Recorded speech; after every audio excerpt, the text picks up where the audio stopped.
अस्सलाम वालेकुम।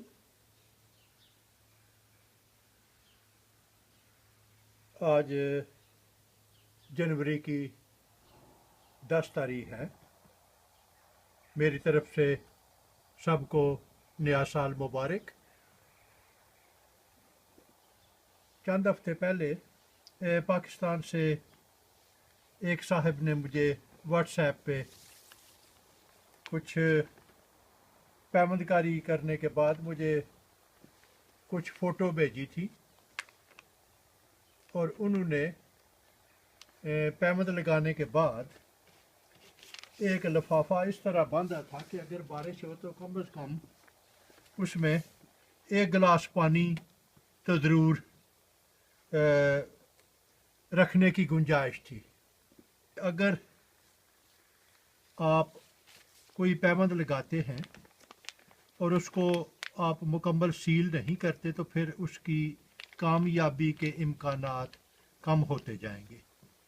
मैं सील करने के लिए प्लास्टिक की स्ट्रिप काट लेता हूँ। ये मेरे पास प्लास्टिक का एक पीस है।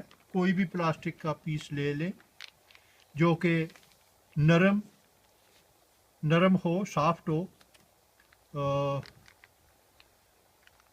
उसे ऐसे फोल्ड करते जाएं।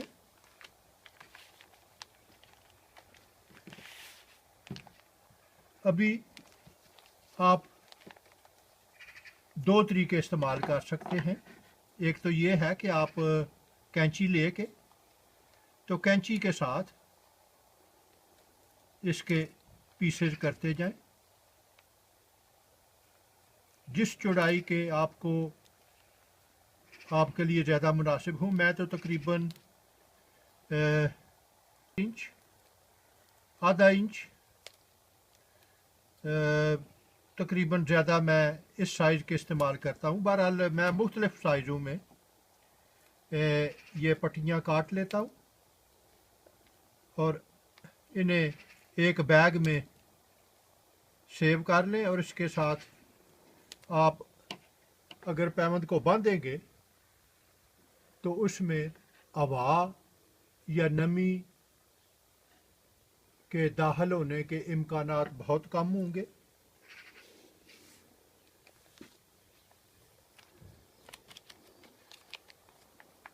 तो आप इस तरह भी कर सकते हैं। और दूसरा तरीका जो मैं अक्सर इस्तेमाल करता हूँ कि मैं चाकू से मुख्तलिफ साइज़ में ये पट्टियाँ काट लेता हूँ।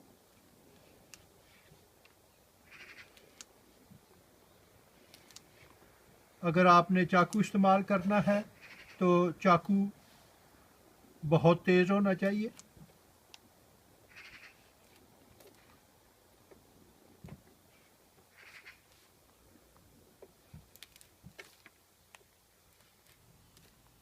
पैबंदकारी के लिए आप अगर हर चीज़ को संजीदगी के साथ नहीं लेंगे, किसी भी जगह अगर आप कोताही या गलती करेंगे तो पैबंद की कामयाबी के इम्कानात कम होते जाएंगे। तो याद रखें कि पैबंद को बांधने के लिए पट्टी का इस्तेमाल नहायत ज़रूरी है।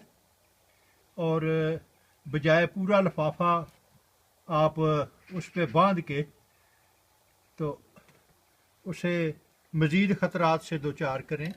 आपको पता होना चाहिए कि पट्टी किस तरह काटी जाती है। ये मैंने मुख्तलिफ़ साइज़ की पट्टियाँ काटी हैं। इन्हें अभी मैं एक प्लास्टिक बैग में डाल के तो अपने पास रखूँगा और जहाँ भी मुझे ज़रूरत होगी मैं इन्हें इस्तेमाल कर लूँगा।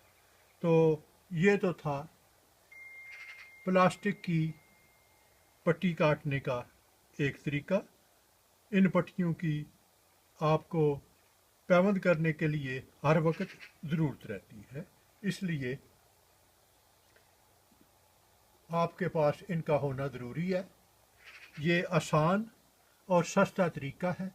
आप कोई भी बैग ले लें, प्लास्टिक की मामूली शीट ले लें, कोई کوئی پیکنگ کے لیے جو پلاسٹک استعمال ہوتا ہے اس سے آپ مستطیل شکل کے کچھ پیسز جو ہیں وہ کاٹ لیں اور آپ انہیں استعمال کریں، اور جب بھی آپ نے پیوند لگانا ہے تو آپ پٹی لے لیں، پٹی کو باندھیں اور اس کے اوپر آپ سیلنٹ کا استعمال ضرور کریں تاکہ وہ مکمل طور پہ سیل ہو۔ اگر وہ سیل نہیں ہوگا، اس میں پانی داخل ہوگا، ہوا داخل ہوگی، تو اس کی کامیابی کے امکانات کم ہوتے جائیں گے۔ تو یہ تو تھا ایک پٹی کاٹنے کا آسان طریقہ۔